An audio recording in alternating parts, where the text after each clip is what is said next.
Palmolive Soap, your beauty hope, and Luster Cream Shampoo for soft, glamorous, caressable hair bring you Our Miss Brooks, starring Eve Arden.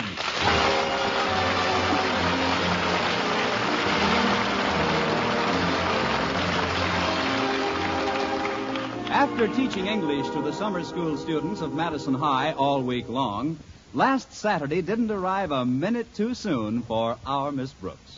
Generally, the thing I like best about Saturday is that it gives me a full 12 hours to speculate upon just how boring Sunday will be. But last Saturday, while I was having breakfast with my landlady, Mrs. Davis, a bombshell was hurled into our usual routine.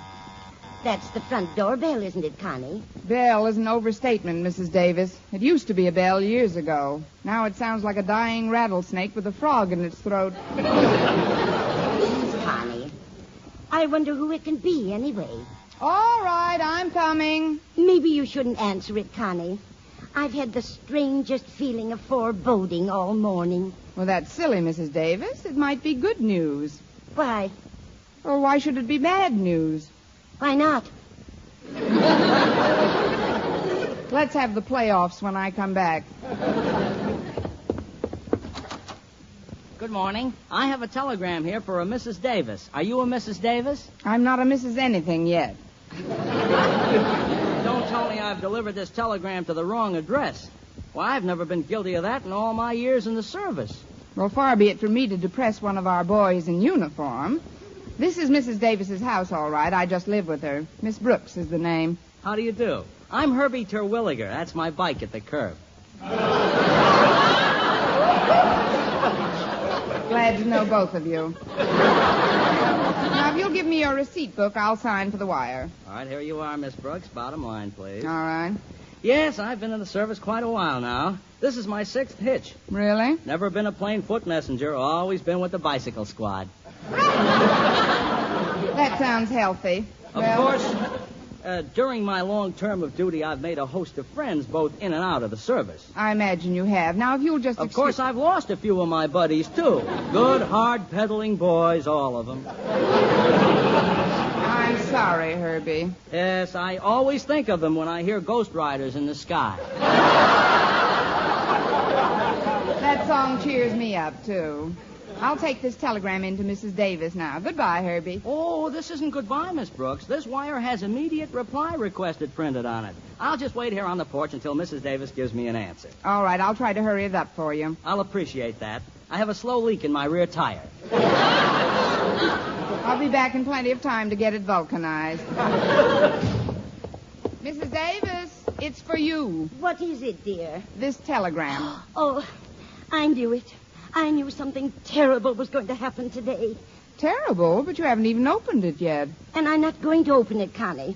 I've only received half a dozen telegrams in my entire life, and they all brought bad news. This is probably some horrible news about Mrs. Dribbleman. Mrs. Dribbleman? Yes, she went to Switzerland for a vacation. I warned her not to go. She probably fell off one of those Alps. Oh, now, really, Mrs. Davis. I'm psychic about these things, Connie. Poor Mrs. Dribbleman. I can just picture her, skiing down the Alps, not a care in the world. Suddenly, a treacherous curve. She can't make the turn in time. Over the rim she goes. She looks down. Nothing but rocky crags, jagged peaks. Why, Connie, you're not touching your breakfast. Suddenly, I'm not hungry.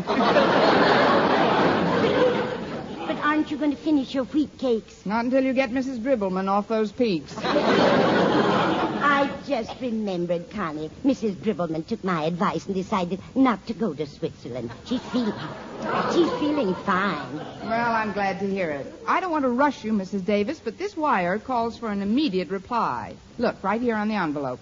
Let's see. Immediate reply requested.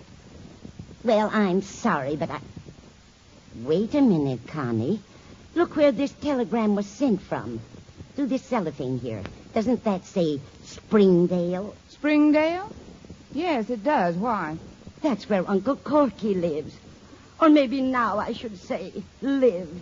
Oh. Poor Uncle Corky. He was always so fond of me. He was my mother's oldest brother, you know. We were very close. I'll bet he was just like an uncle to you. Look, Mrs. Davis, aren't you being a little prematurely mournful? After all, you don't know that he's Oh, not... but he must be. He was 87 years old on his last birthday, and he's had the hives for years. Well, maybe he'll outgrow them. When I think of how Uncle Corky used to play Santa Claus every Christmas, the kids at Madison, the faculty, everybody loved him. You remember him, don't you, Connie? Of course, Mrs. Davis. He's been coming here every Christmas for years. Here, I'll open this wire and tell you what it says. No, Connie, no. I won't let you open it. Why should you be the one to bring me bad news? But, Mrs. I could never again look at you without associating you with Uncle Corky's passing. I like you too much to allow such a tragic bridge to come between us, Connie. I'll do anything to avoid it. Oh, but this is ridiculous, Mrs. Davis. Once I've opened it, you'll see how ridiculous... Today is rent day, Connie. If you leave it unopened, I won't charge you for this week. Mrs. Davis, I wouldn't open this telegram if you begged me. You promise, Connie? I swear it on this stack of wheat cakes. I know. There's a messenger outside waiting for the immediate reply. I'll ask him to open it. Wait here, Mrs. Davis. Oh, Herbie, would you come inside a minute, please? Oh, sure. Got the answer, Miss Brooks? Not yet. This is Mrs. Davis, Herbie. Mrs. Davis, this is Herbie Terwilliger. Oh, pleased to meet you. How do you do? Mrs. Davis is a little superstitious about opening telegrams, Herbie. Would you mind? Me? Yes, just open it up, will you? But I can't. That's the first rule I learned in basic training. Thou shalt not monkey with the messages. Well, we don't want you to monkey with it. Just open it. I'm sorry, Miss Brooks, but I can't touch it. Can't we forget about it for now? Forget about it? But what'll I tell my CO? This is an immediate reply requested. Can't you just tell him there is no reply? What? Me tell the chief there is no reply? Please, Mrs. Davis. That is tantamount to telling the Admiral, sir, there are no boats. Well, I don't care about the Admiral. I'm going to have another cup of coffee and think this thing over. I'll put enough on for all of us. All right, Mrs. Davis. Why doesn't she want to open the telegram, Miss Brooks? I'm afraid it's sheer superstition with her, Herbie. Oh, pardon me. Well, if it isn't Walter Denton. Hiya, Miss Brooks. Come in, Walter.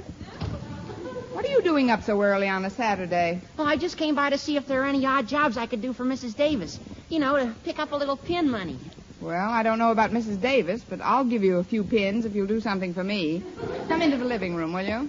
You know I'm your slave, Miss Brooks. What is it? You can open the telegram. The telegram? Yes. Brought by Herbie Terwilliger here when he was a much younger man. Herbie, this is Walter Denton. Glad to know you, I'm sure. Hi. But I don't get it, Miss Brooks. Why don't you open it? Because it belongs to Mrs. Davis, and she asked me not to. Well, then why doesn't she? A perfectly natural second question. Because she's afraid it might contain some bad news. Well, I'd like to help you out, Miss Brooks, but opening other people's messages is very bad luck. Please, Walter, not you, too. You should have been at the Conklins' house with me this morning. I'd sent Harriet a little note, and Mr. Conklin opened it by mistake. It was one of my more amorous epistles. You know, solid goo.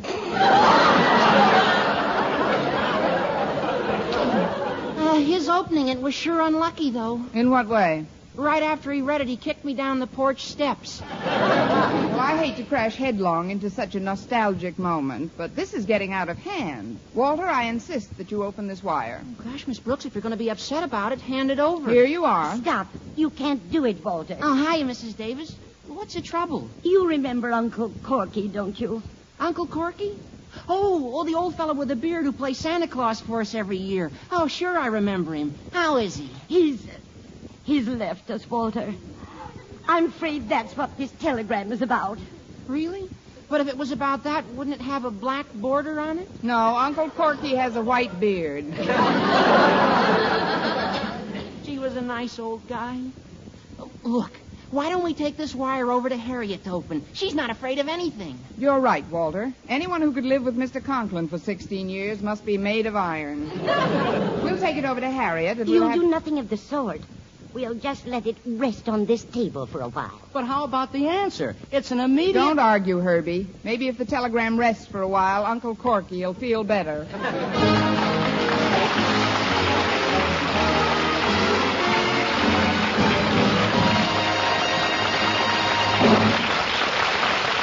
Our Miss Brooks, starring Eve Arden, will continue in just a moment. But first, here is Vern Smith.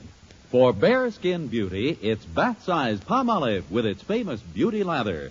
Yes, bath-size Palmolive for loveliness all over. There's something thrillingly new in this wonderful beauty lather of bath-size Palmolive soap.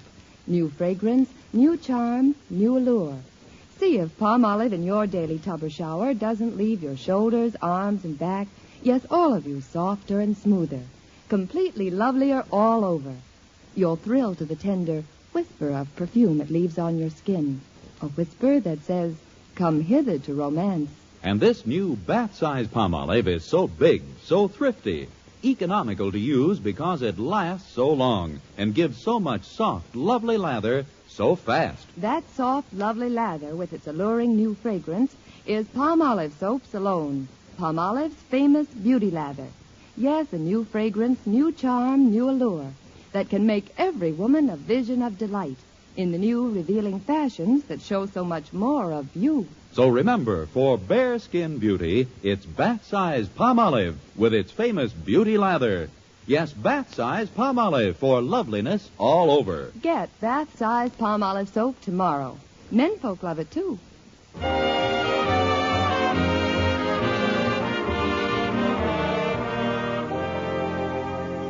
Well, I finally prevailed upon Mrs. Davis to let me take the telegram over to the Conklins to be opened.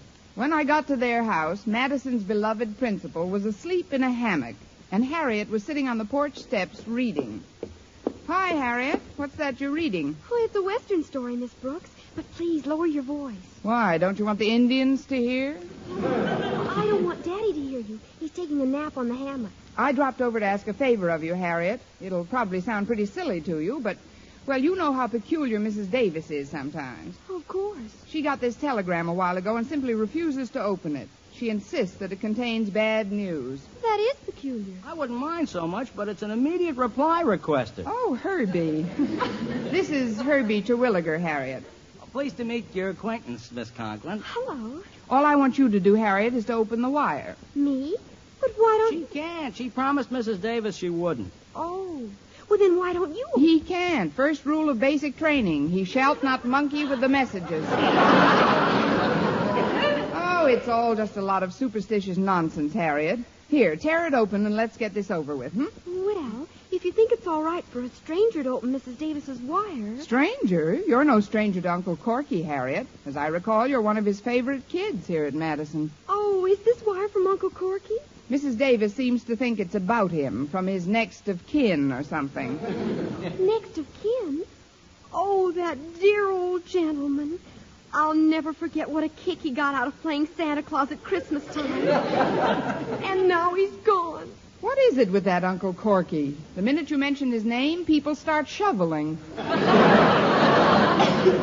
Look, Harriet, all we know is that the telegram comes from Uncle Corky's hometown. If you'll just open it now, we'll... Oh, I'm sorry, Miss Brooks, but I'd rather not. I'm very fond of Mrs. Davis, and I don't want to be the one to find out about her uncle. Oh, great. What do we do now? This thing is getting bigger than both of us.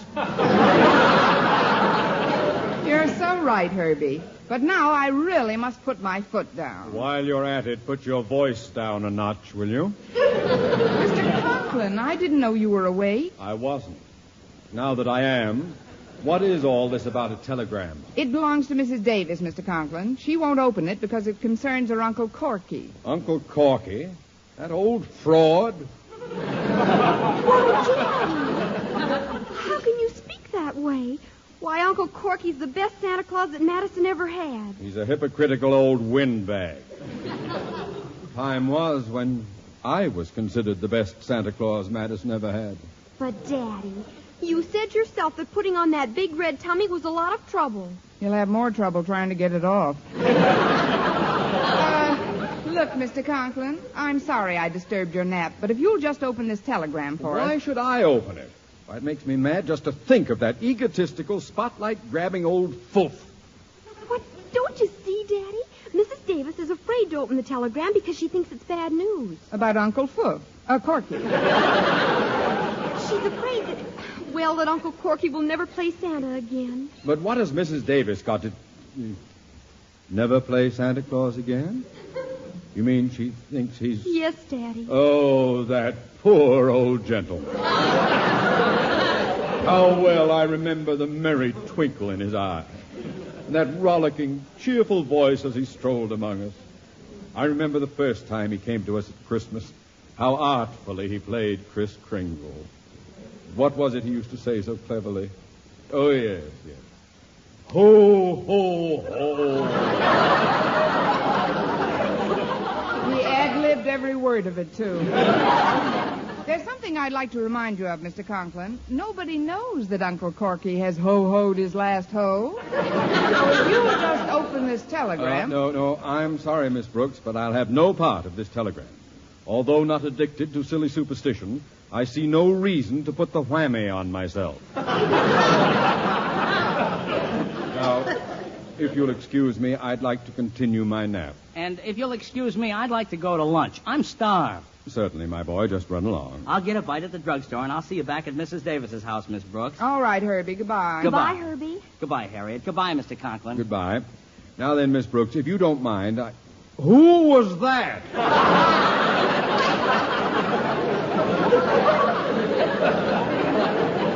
That's the messenger boy, Mr. Conklin. We've been going steady since breakfast. Oh. Well, if it isn't too unreasonable a request, will you and Harriet talk as softly as possible? That is, if you're staying, Miss Brooks. How could I tear myself away from such a charming host? What are we going to do about this wire, Harriet? I wish I knew, Miss Brooks. Wait a minute. Maybe we can read the message without opening it. How? Stick one of our eyes through the little cellophane window? No. I'll get a candle and hold it up to the back of the envelope. That way you can see what's inside. Well, we might as well try it, Harriet, because if I don't find out what's going on in Springdale soon, I'll absolutely blow my corky.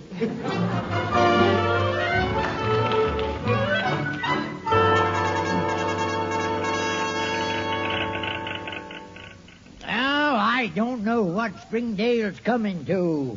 What kind of a telegraph outfit is this anyway? Now, simmer down, Corky. You've already waited 2 hours for that immediate reply. Another 5 minutes doesn't matter. It does when you're 87, boy.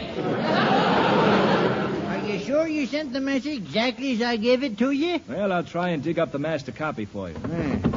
How come you're making the trip at this time of year, Corky? You usually go away around Christmas, don't you? Well, I used to, but never again. I'm always roped into playing Santa Claus at Madison High School. Darn kids prop me up under a Christmas tree, yank on my beard, and yap jingle bells in my ears. Well, I'd like to beat 'em over the head with a chimney. Well, you won't have to worry about Christmas this trip, Corky. You can take advantage of this nice July weather. Play some golf or something. No, not me. I gave up golf a month ago. Why? At my age, I don't feel safe being so close to a hole in the ground.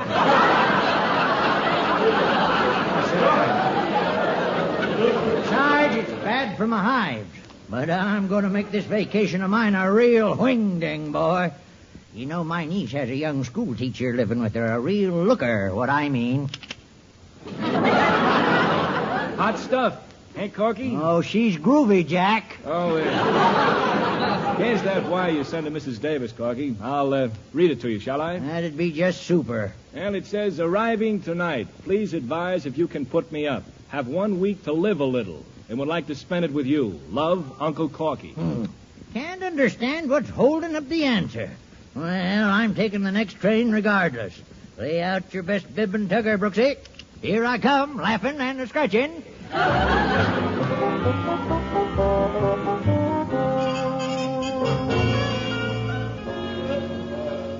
Hold the telegram a little closer to the candle, Miss Brooks.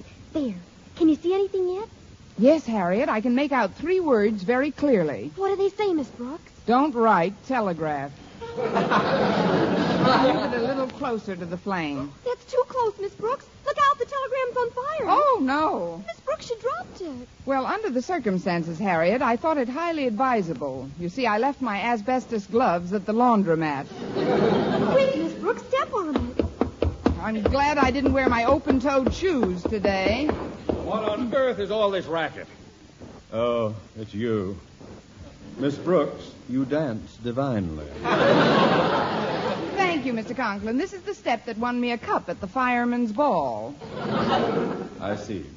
Well, if you're quite finished with your little flame dance, Miss Brooks, I trust that your next step will be a long one in the direction of your home.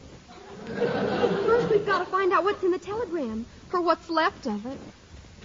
It's from Uncle Corky. So, the hammy old goat's alive after all. What does it say, Miss Brooks? Well, some of it's been destroyed, Harriet. What's left says, arriving tonight, have 1 week to live.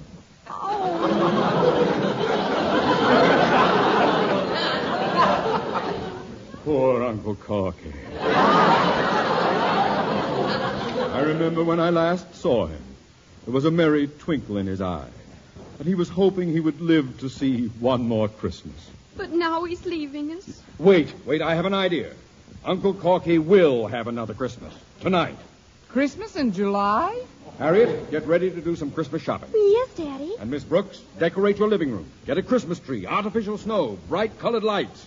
We're going to give Uncle Corky the best Christmas he ever had.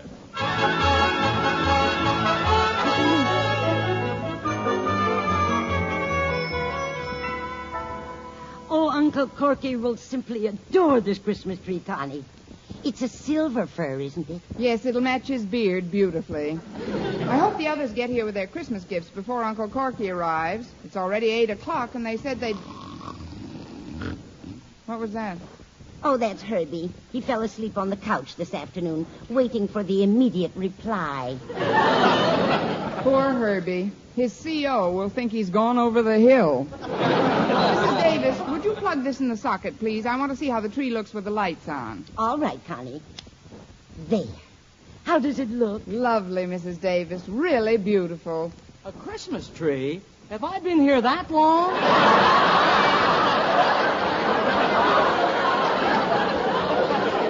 No, Herbie. It's still Saturday. Never mind the day. What's the month?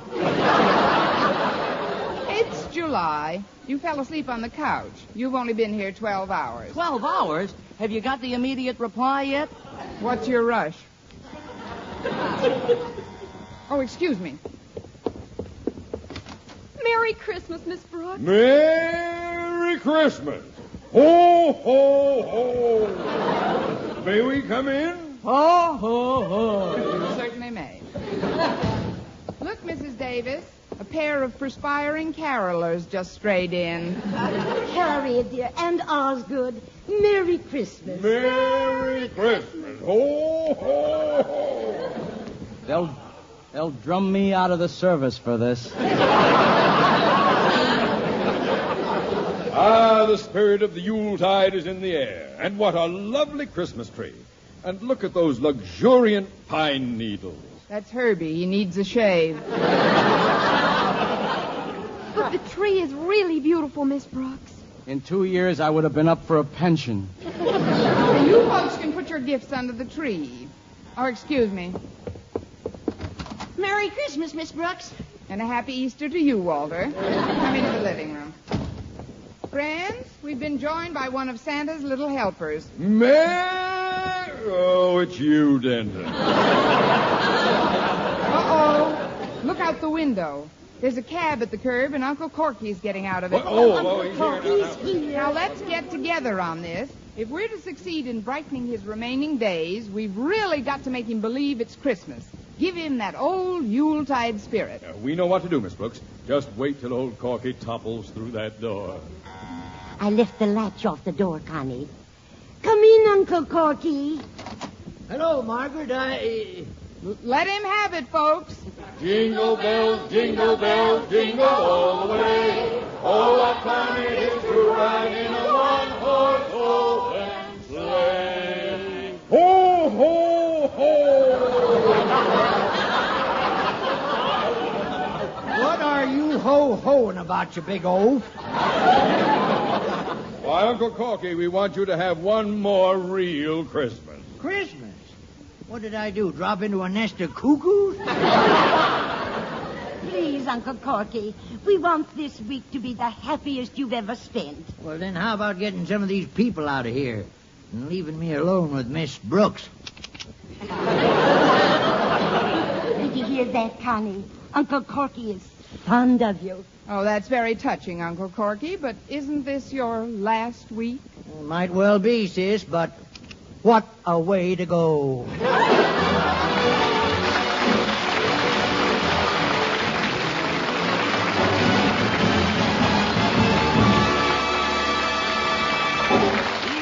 As our Miss Brooks returns in just a moment, but first... Dream girl, beautiful luster cream girl. Tonight, yes, tonight, show him how much lovelier your hair can look after a Luster Cream shampoo. Luster Cream, world's finest shampoo. No other shampoo in the world gives you Kay Daumit's magic blend of secret ingredients plus gentle lanolin. Not a soap, not a liquid, Luster Cream shampoo leaves hair 3 ways lovelier. Fragrantly clean, free of loose dandruff, glistening with sheen, soft, manageable. Even in hardest water, Luster Cream lathers instantly. No special rinse needed after a Luster Cream shampoo. So gentle, Luster Cream is wonderful even for children's hair. Tonight, yes, tonight, try Luster Cream shampoo. Dream girl, beautiful luster cream girl. You owe your crowning glory to a luster cream shampoo. And now, once again, here is our Miss Brooks. As soon as Mr. Conklin discovered that Uncle Corky wasn't on his last legs, he gathered up his Christmas packages, his daughter Harriet, and Walter Denton, and left in a cloud of frustration. Herb Terwilliger left, too, after I had promised him an immediate reply by the end of the year. After Mrs. Davis had gone to bed, I started for my room. Oh, I didn't know you were still up. How about stepping out for a stroll, Brooksette? There's a full moon. Why, Errol, what have you been spiking your pablum with?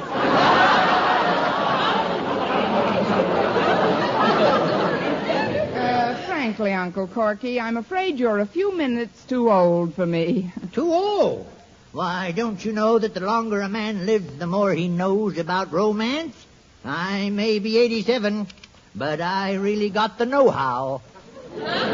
You may have the know-how, but believe me, you'll still find it tough to get the who with.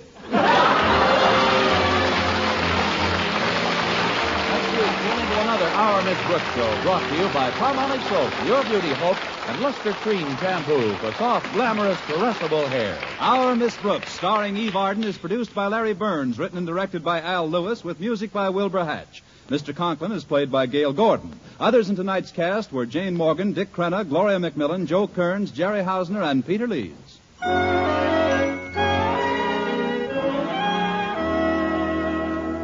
Here's a money-saving offer, men. A giant tube and a large tube of Palmolive brushless shaving cream for 49 cents. Yes, a 70-cent value for only 49 cents. This offer is made solely to prove you, too, can get smoother, more comfortable shaves the Palmolive brushless way. Just follow directions on the tube and treat your face to wonderful shaves. Yes, for extra shaving comfort at extra low cost, don't miss this Palmolive brushless bargain. At drug and toilet goods counters, get both giant and large size Palmolive brushless. A 70-cent value for only 49 cents. For mystery liberally sprinkled with laughs, listen to Mr. and Mrs. North Tuesday evening over most of these same stations. And be with us again next week at the same time for another comedy episode of Our Miss Brooks. Bob Lamont speaking for CBS, the Columbia Broadcasting System.